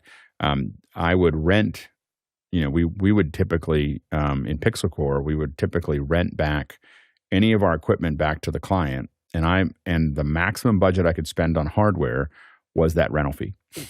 So that was and usually the target was half of that rental fee that I could buy new equipment. And sometimes those are projects that had, I had, the rental was $3,000 or $2,000, and maybe I'm buying a couple extra lights or a couple little things. I've had rentals where the rental fee on the project was $150,000. Like, that's how much it cost to rent the gear that I was providing to the client. And at that point, I bought a whole ClearCom system. It's inside of, like all the hardware and everything else inside of that rental, because the other things were making money, in that process. So the other things were paying that off. And that allowed us to accumulate a lot of hardware. And what that means is when you have all that hardware, you can do a bunch of things that other people can't do, and you got to be careful of overextending yourself doing this, I did that too. Because what I did is I started taking loans out to get bigger things, because I was trying to move to another part of the industry from one to the other. And that's a really dangerous thing to do. But when you do this kind of incremental increase, if you're able to find a relatively inexpensive place to store it, and you can organize it in a way that you can get to it, and you hire people that take care of it, and so on and so forth, you end up in a situation where, you can do R&D. And why R&D is important is I got probably half the work that I got by sending demos to my clients. Just like, hey, look at this. This is cool. Like something we were doing in the office that, motion capture with this, or do something. And that tells them that I know how to do that. And generated millions and millions of dollars of work of being able to have like an open space that we can experiment with, and to show clients what we can do. Also, when I don't have when I make that miscalculation that's been talked about, where you bid it out and there's not enough hours, you didn't bid enough hours. If I didn't buy anything for that, oftentimes a third of the budget was the rental, and I wasn't paying that rental out to somebody else. I was just absorbing that, and that was a huge buffer, that I had to make mistakes, in a lot of those things. And so we were able to kind of, work at, that fuzzy area of being able to work inside of that. And so all of those things were really, are important to kind of figure it out. And you also have to decide, am I going to do jobs every once in a while? Or am I going to do jobs like when I was buying all that equipment?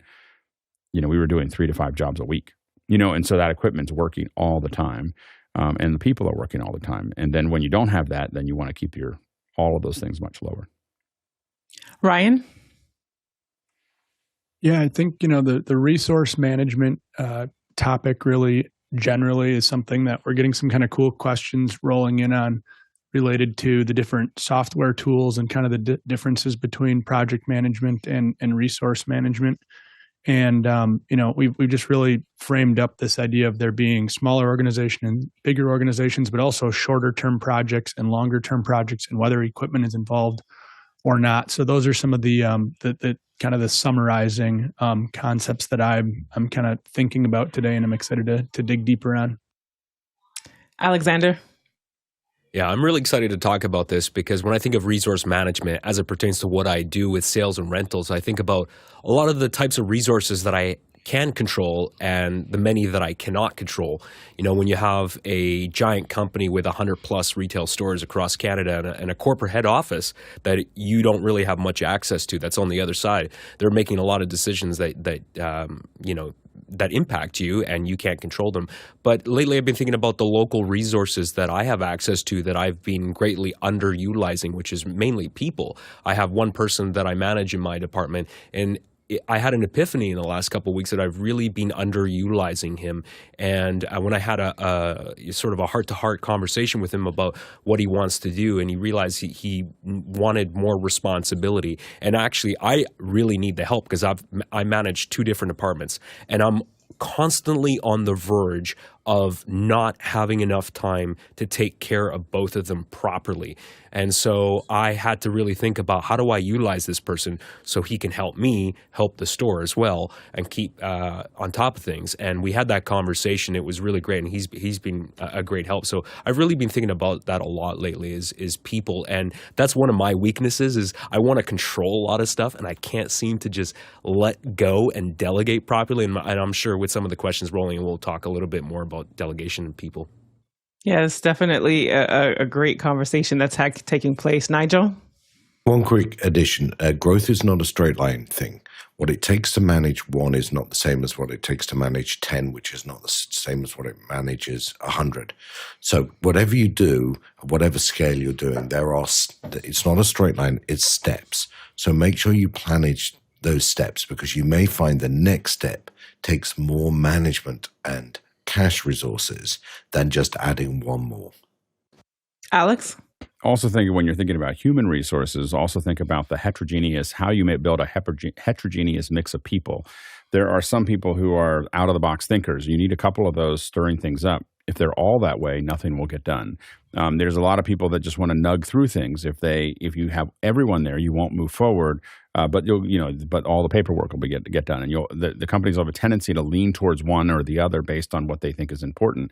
The other thing is that you want to mix skill sets and also mix the level of skills. So having one person that has 20 or 30 years of experience is great, and then surround them with 3 or 4 people that are new, that are much less expensive, that are learning from that person, and then will be the future people that do a lot of those things as that person continues to help them move along.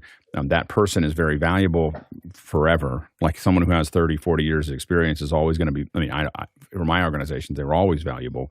But the mistake people make sometimes is they either want all newbies because they're less expensive, and then you're trying to fix everything and they don't know what, they're all like they're just chaos, right? Or you want all experts, but it's like running a machine, it's like running an engine without any oil. Like you have to have people that have less experience, that have less things that are around and are the people that are going to go run the errands and are the people that are going to go put that thing together and other people. So that, because what you're not fully utilizing your highest, your experts, what you don't want them to do is do a lot of to-dos. You want them to be thinking. You want them to be asking people to go do stuff. And the hard part is finding people who are willing to do that too. You have people who want to do everything. They have to do everything. And you have to learn to, that delegation is really important, of having experts. And then you bring people in knowing that they're not always going to do it the way that you would do it. They're going to, but you can't do all the things, and you have to explain that to the experts that you bring in too, that they have to tell people what they're not doing well. So that in a nice way, hopefully, in a gentle way, but tell them what they're not doing well so they can get what they want over time. Yeah, Craig, and I'm especially excited about this because for me, I just think of this is managing a business that you've got to do all of these things, but this as like resource management as a discipline and a science, this is definitely just sparking some thoughts for me.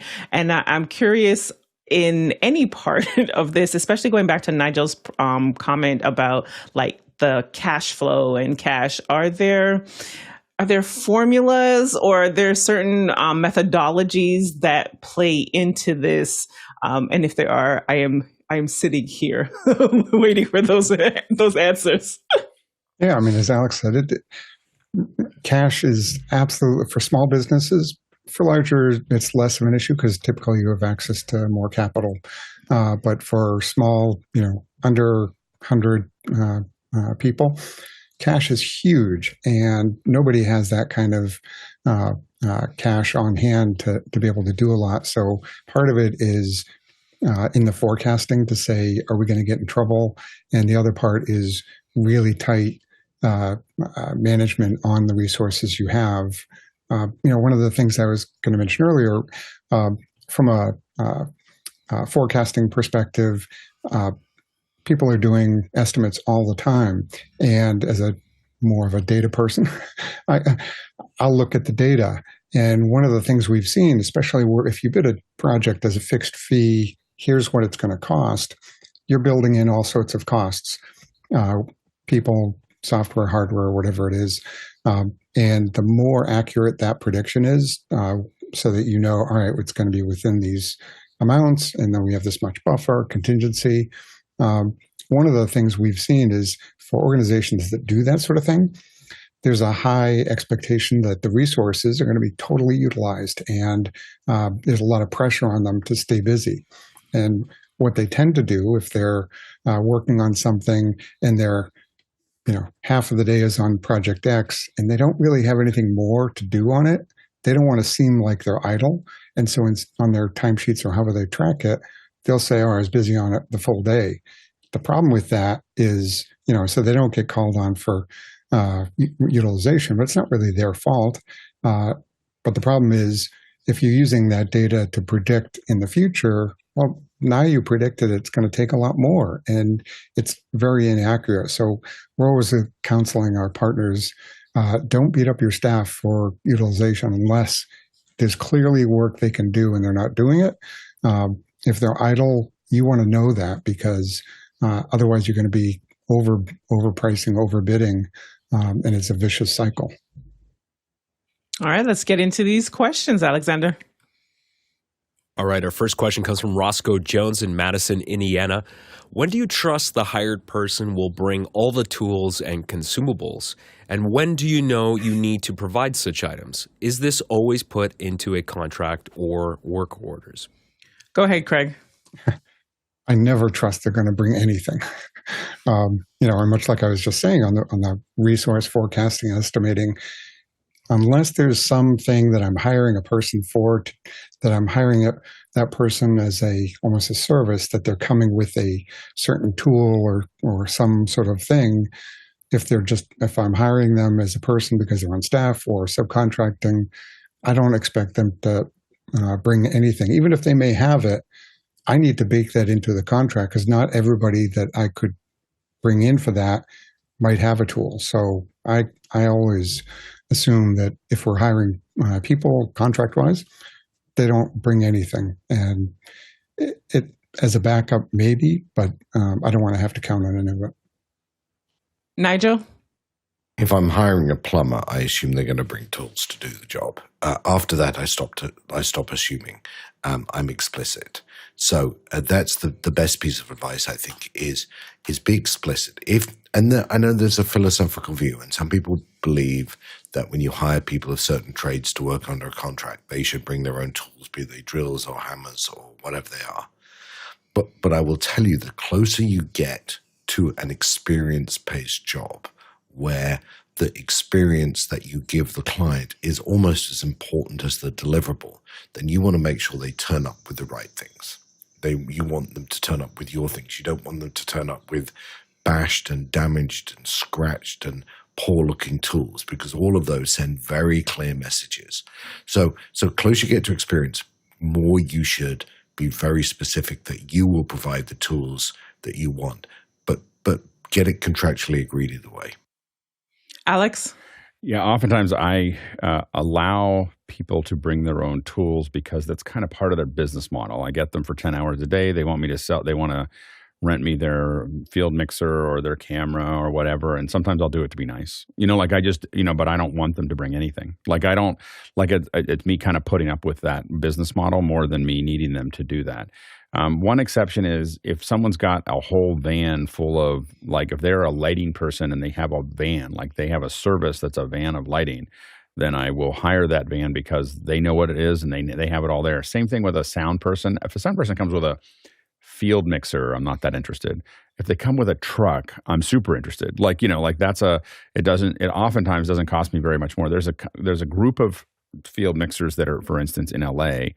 And, I was recommended one of them. He wasn't available. He put me onto another one, but they all share this van. And it just comes with, 50 mics. And it's not that expensive to hire the person with the van. And they have all this stuff. Like anything you would need, they have it, there. A couple mixers and all the infrastructure. So if someone really comes with that and I hire them out to do that, I'm a little bit more likely to do it. When I have people who are like, oh, I want to bring a camera, or I want to bring a mic or a mixer, I tend to lean against that a little bit. But again, sound people are the ones that I tend to let do that the most because they're the most prickly about it. And so I just go, sure, knock yourself out. Because I have, and again, if I didn't own a Scorpio, I'd probably be a little bit less, but I'm kind of like, I have a mixer that will work, and so, but I put up with it because it's just easier than arguing about it, So I think but different people have different things about how they want people to bring things. I usually like to have an integrated unit. I know what everything is. I know how it's set up. I know how it's going to be integrated. I know how it's all going to work, and I don't really want I don't want to add new things. And to what Nigel said, I don't want things to be beat up. Like, so if you bring your own equipment, it better look brand new. Like if it looks like it's been through a war, I'm not interested because I don't want my client to see it. Yes, to Roscoe, as Jason always says, it depends. It has been shared when we're video, lighting, etc. Then yes, we're saying this is what you may need, what you need to bring for the project, for the shoot. On the content side, whether it's a social media, someone we're bringing on for social media, copywriting, etc., then they are most likely using our tools. So we've already got the project management tool, the Frame.io, whatever they need to make sure that it not only stays on our system and already like integrating them into our workflow. So those would be the use cases of like why I say it depends. Next question. Next question comes from Philip Aller in Katona, New York. Software to manage equipment, checking in and checking out. Alex? I would love to say we've tested lots of things. So we've had FileMaker documents, and we've had we bought some rental equipment management things to manage it, especially when we got to a point where we had a 10,000 square foot warehouse full of things. So we're trying to manage them. In the end, it came down to Google Sheets. Like it's just really like the thing that ended up winning is making checklists of what went out and what went back in. Each case had what was in it. So we usually have a list of these are all the things all the incidental things that are in there. And when we get there, we make sure it's there. And when we come home, we make sure it's there. And when we leave, we make sure it's there, that type of thing. I will say that for the amount of work that we did, we lost a remarkably few number of things. Like it was really, I was kind of amazed at, how little we lost to make that work. But we did occasionally lose a little converter box or a little whatever. We never lost anything major, in that area. And I will say that you have to be, the one thing I would be careful of is, especially if you start getting into volume, we were doing, Pixelcore was doing a lot of volume, is that you have to understand that there is a cost of doing business, and everything to some degree is an expendable. I think that people get so into protecting every little cable and every little whatever that they just waste a lot of time. And I will say that you have to remember that time is important too. And I think about, when we think about this thing, I think about all the time Andrew Carnegie, when he took over for a week for the president of the Pennsylvania Railroad, they said, hey, we've got a train down on the track. And he said, burn the train. And they were like, we think we misunderstood your telegraph. It looked like you said, burn the train. He said, yeah, burn the train, get it off the track, because it costs us more to tie the track up than the train, And so, and as soon as that happened, it became the standard. Everyone just burned the train. And if it broke down, and you'll hear me say in a production oftentimes, burn the train, like just burn it. Like we're not, like we don't know where that is, or that's got lot. Just move on, because I have a thing at the bottom of my productions when I'm sitting on set. I haven't had to do it because I haven't had as many on-site productions, but we used to have this little number at the bottom that told me how much it was costing me per hour to be there. That calculated the flights and the rentals and everything, people and everything else. It'd be like $42 an hour, $42 an hour, or sometimes it was $18 a minute. that I was sitting there paying for it. And that allows you to make decisions really quickly, because if you hold everybody up, you're like, well, that's going to cost me $150 to find that printer, or I'll just go send an intern out and buy another one. And so we would move I make decisions very, very quickly because I know that time is important. And just adding to that, Alex, I had this conversation with someone recently, and just saying, like, the mental load of making the certain decisions and just making sure, like, no, we're just not going to do that, and like cut some things off, as you say, burn the train, but then also how much time it's taking you to think and process. And depending on where you are on that team, the time it takes you to solve a problem, it's critical. And the one thing I'll say about that too is that the advantage that we would do is we would spend, because we weren't renting as much gear, we would spend this gets into resource management. Because we weren't renting gear, we weren't figuring things out on site. The gear would be there for weeks. We would build things up for weeks. We'd have it all there, and we had time, we had people, we had less expensive resources. We're not paying union guys to figure out how to put it all together. So all that stuff would get done. Like, instead of, like, when we went into a room for Dreamforce, instead of taking a whole day, we got it down to, it was a box that you open up that we spent a lot of time on. And it was instead of 2 people on union for a day to set up each one of those locations, it was 1 person for 45 minutes. Just set it up.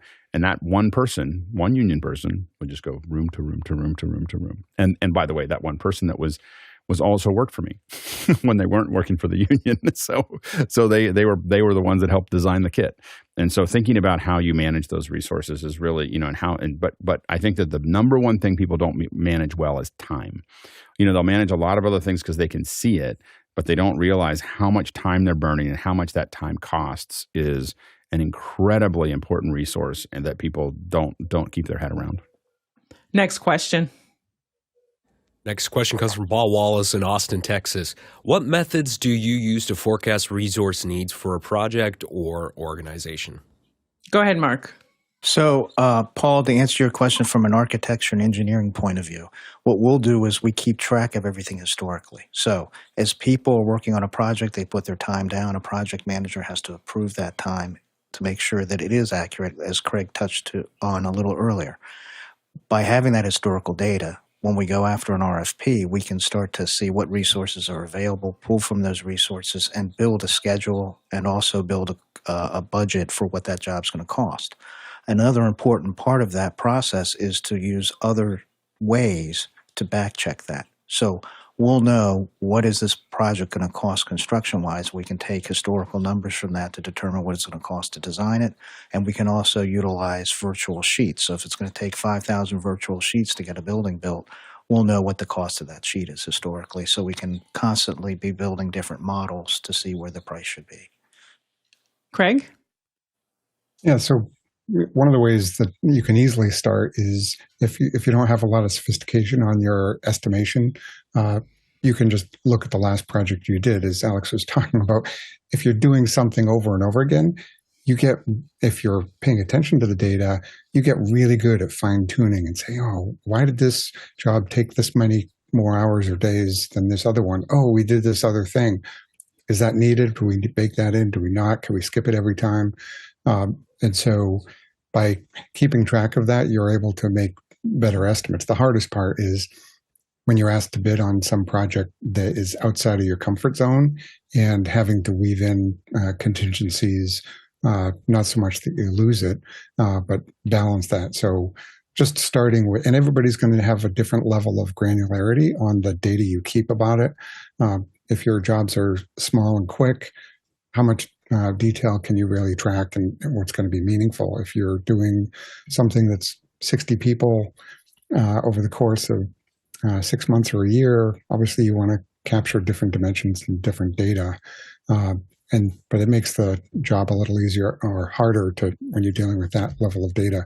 So I'd say start with the easiest, simplest level of data, and then as you get more sophisticated, get a little more granular once you get comfortable closing that loop between a good estimate and then doing an after. So typically, after each phase of a project, we're looking how far in or out of the estimate were we, and did we miss something, or is just something fluky came up? Do we need to update our estimation tool? And just by doing that, iterating it, you'll get a lot closer from a resource perspective. Next question. Roscoe Jones in Madison, Indiana asks, how do you decide what level of detail gets shared with team members on any given project? When might it be a hindrance to share details with all workers? Ryan? This is probably the most important component when it comes to designing a piece of software and thinking through the optimal kind of user interface or user experience. So oftentimes I'm building an optimization around a field technician, and that field technician probably doesn't love software. They're probably, using the software tool because they have to. And so the first thing you try to pull out is things related to the financial arrangement, right? The cost per hour that the client is going to be paying for that particular service, or the margin associated, is something that just, a business owner or a management team might prefer to keep kind of confidential and out of the mix. But then when you look a little bit further at it, there are skills and different kind of gradings and efficiency ratings that might be, or, performance metrics assigned that might actually kind of impact how we, make these assignments. And all of that is just noise to a technician. What the technician needs to know is where do they need to go and what do they need to do. And so it's all about keeping the dashboard or the view that they have organized for that person and for simplicity. Whereas if we're talking about the dispatcher, they definitely need this really robust view that shows all of the resources at hand and exactly what skills they have and availability and efficiency metrics they have. So it's about optimizing for a particular persona or user of the software at every level. Nigel? Yes, as we learned from Alice in Wonderland, if you don't know where you're going, it doesn't matter what direction you take. So if people don't know where you're trying to get to, then, they'll go anywhere they want to. So you have to decide how much of that information any person needs to know to make sure they're pointed in the right direction to receive your objectives. So, over-communicating can really slow down and confuse people. Under-communicating them means they'll head off in the wrong direction. And getting that balance right is particularly important. There's another element to this, which is how much should you tell them about the truth? And that can be a very complicated question, and obviously, like most things, it depends. But typically when I'm asked something I can't answer, I always say to people, look, there's things I know I can tell you. There's obviously things I don't know. But there are things I know and I can't tell you, and that's just the world we live in. Craig? Yep, there you go. As others have said, it's a balance of, I tend to be over-communicative of things, because what we've seen is when we do RFI type situations where we're analyzing some event on how it went, I want everyone to be able to say, I realized that I'm holding up these 50 people by doing my thing. I didn't realize they had to wait for me. Is that, and being able to empowering people to see the effect of their work related to other people, I think is really helpful. But as Ryan said, you got to balance that with a distraction factor, that if you provide a big dashboard with lots of stuff about everyone else, that might distract the individual from just focusing on doing their job. So it's a little bit of balance of both of those. Alex? Definitely having a mixture of giving people stuff. I probably err on the fact of giving people too little information than too much. I tend to operate, because I operate on a lot of things that were pretty secure. I tend to be on a need-to-know basis. Like, I will give you what you need to know to do the job. We've had things where I have people that don't even know what the job is until they get to the job site. Like, I will tell you when to be there and how long you need to be there, and I will sort out your hotel, and you will get nothing, and they'll ask, why don't I get? Because if you don't make it, you're not gonna have any information. like if for some reason if I have to replace you or something else, I'm not going to give you any information about what to do there. That's not always the way to do that, but you have to be kind of careful about what we do. Is we build a lot of our integrated documents inside of Google, where we have a core doc we've talked about in the past, where there's there's the call sheets, and there's the logistics, and there's the equipment lists, and there's the crew lists, and there's all these other things. A producer has access to all of those files, but they're all individual documents that have, everything that people need to know. So they're getting the information that we think that they need to know. And if they want to ask for more, we're okay for it. A lot of times people want more information than they need, and then they have a bunch of opinions about it. And so we oftentimes will, guide that. The biggest thing that we're careful of is not giving them details that include a lot of context to the client. Usually we want one person or maybe two people talking to the client at any given time. And it has less, number one is crew members may not be as appropriate as they should be in talking to them. But the other side of that is also that the client will glop onto somebody that is listening faster than the producer and start asking for a bunch of requests that the producer doesn't know about. And this gets into resource management because suddenly you have an A1 or a V1 that has promised things that are expensive, or aren't lined up with everything else that you need to do. So those are things you have to be careful of as well. Next question. Next question comes from Rayon Smith in Trinidad, West Indies, and he's looking for simple, low-cost software or SaaS for single or micro businesses to run and manage day-to-day operations, especially workers, invoices, and tracking jobs. Ryan? My strong opinion is that there is not one tool to rule all of these particular use cases. I would push folks towards QuickBooks Online to manage the invoicing process and everything on the finance side of my organization. If I was a small business like this, and then when it came to the people side, for a small organization, I'd look at Smartsheets as the right tool for the resource management and operational management components. If you look for something that's all-in-one, you're going to tend to only have success with an all-in-one that's built in a very industry-specific way. And industry-specific tools are great when we think about operations tool sets, but industry-specific tools tend not to be as good when we're thinking about the finance side. And that's why I like to see these two broken apart. I'm so with Ryan on that. If you are trying to create a discipline for yourself, and that's why, because you want to kind of like have everything in front of you because as you grow, you're going to realize that you need different things. ClickUp might be a tool that you would take a look at.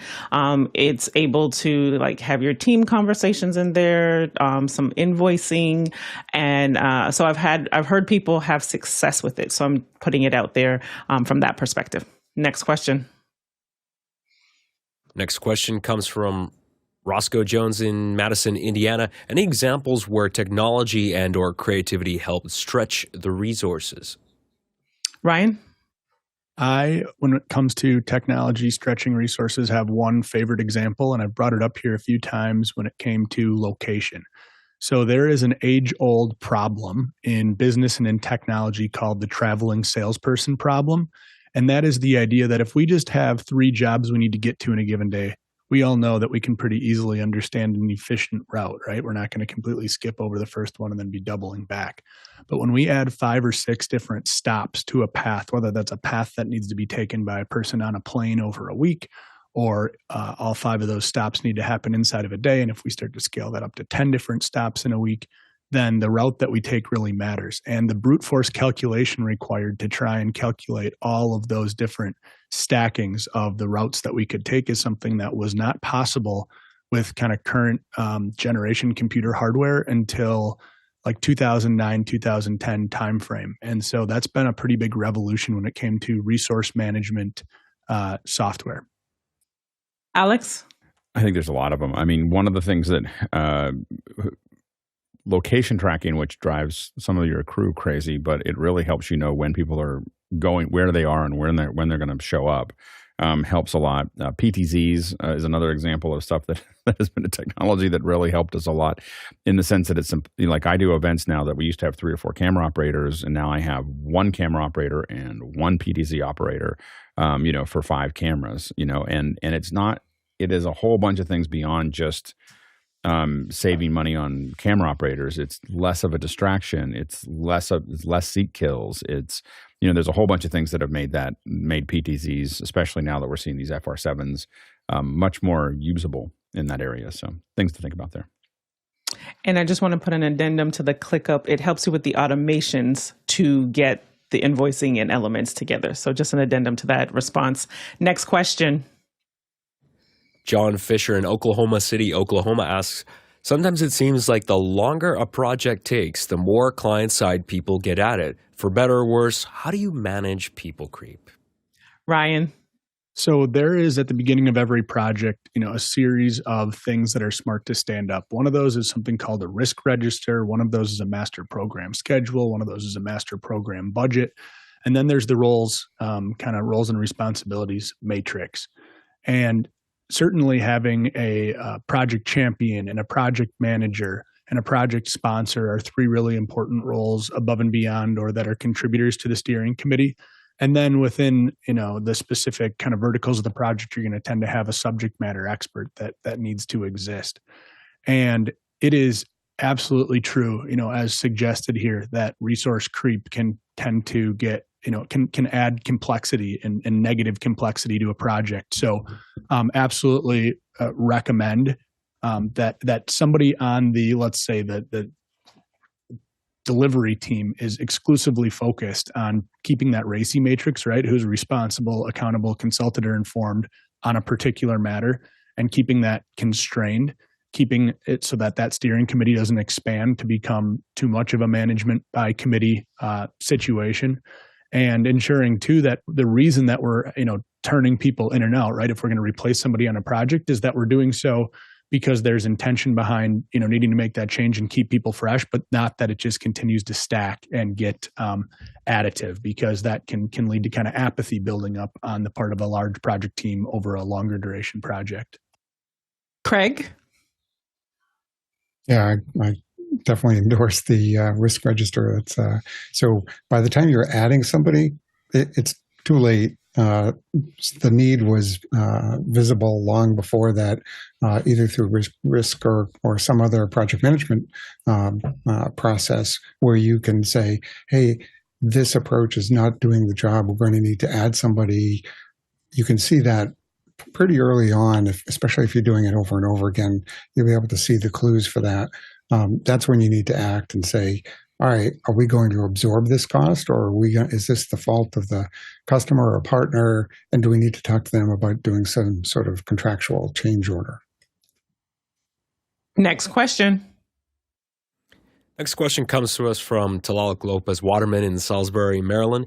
I often work with lots of lesser experienced technicians, interns, volunteers, and students. How do you manage or pre-plan the resource of time if you cannot predict how fast or slow they will be at tasks? Alex. A couple of things. I work with a lot of volunteers and in a variety of different aspects of it. I typically expect them to work at about a third of the speed that I would, if I'm calculating, I usually calculate they're going to work at about a third of the speed of an experienced technician, maybe a quarter, so, and if they go faster than that, then I'm a firm believer in being an often surprised pessimist than the opposite. And so I tend to be a pessimist about how long it's going to take them to get things done. And then if I'm happily surprised, we have more time to work on something else. You never, as you know, when we do these productions, you never get done. You just run out of time. And so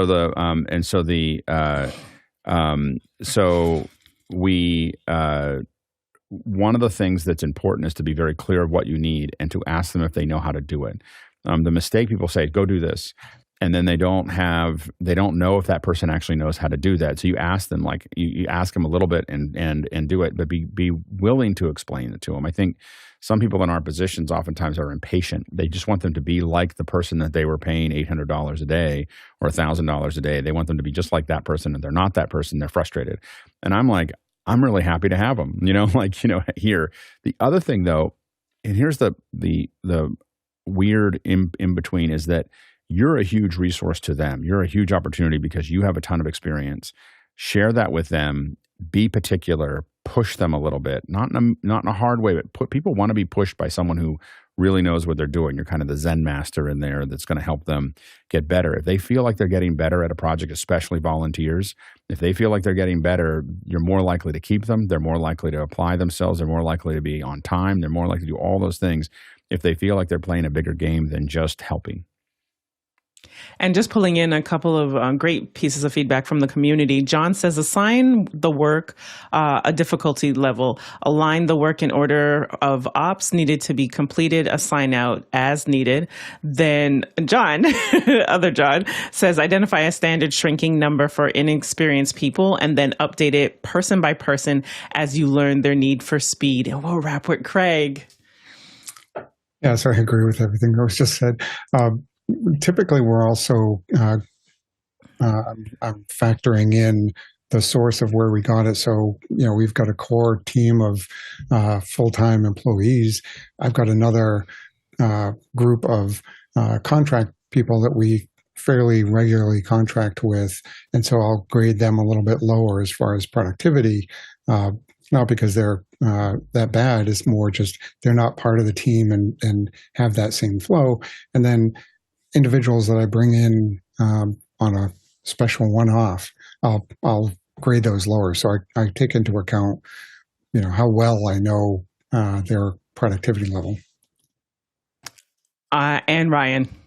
Just want to kind of thank you guys all for giving us another opportunity on the project management series, and hope that folks will come on Sunday and let us know what more you'd like to see on these topics. Thanks, Craig and Liberty. Yes, it's been a fantastic hour. Thank you so much, Craig, Ryan, to our panelists, of course, to our producers for your great questions and comments. And as usual, the chat was on fire. And of course, to our back-end team, for without which we would not be here each and every day for you. And again, you can go to officehours.global to see the schedule for the entire week. And let's see how far we traveled. The Taluk Traversal is 39,000 miles. That's 64,000 kilometers. That's 313 million bananas for scale. And we'll see you in after hours. Bye. Awesome. That was really good. Like I said, I was like, oh, wait, resource management. I do this all the time. But now I'm really going to dig into like the discipline of and to just see how that will, that'll help me with my management. Smartsheets.com. I forgot all about that. And it's really nice. Say it again. Smartsheets. It's a kind of a mix of like a pivot table and a Gantt chart, and it really integrates nicely. Nice. Yeah, we use no surprise. We use Google Sheets a lot, and we also used 10,000 Feet, which was a really interesting tool to manage individual resources and projects that are all very fluid, and be able to track, in May, this person's going to be 50% busy on this project.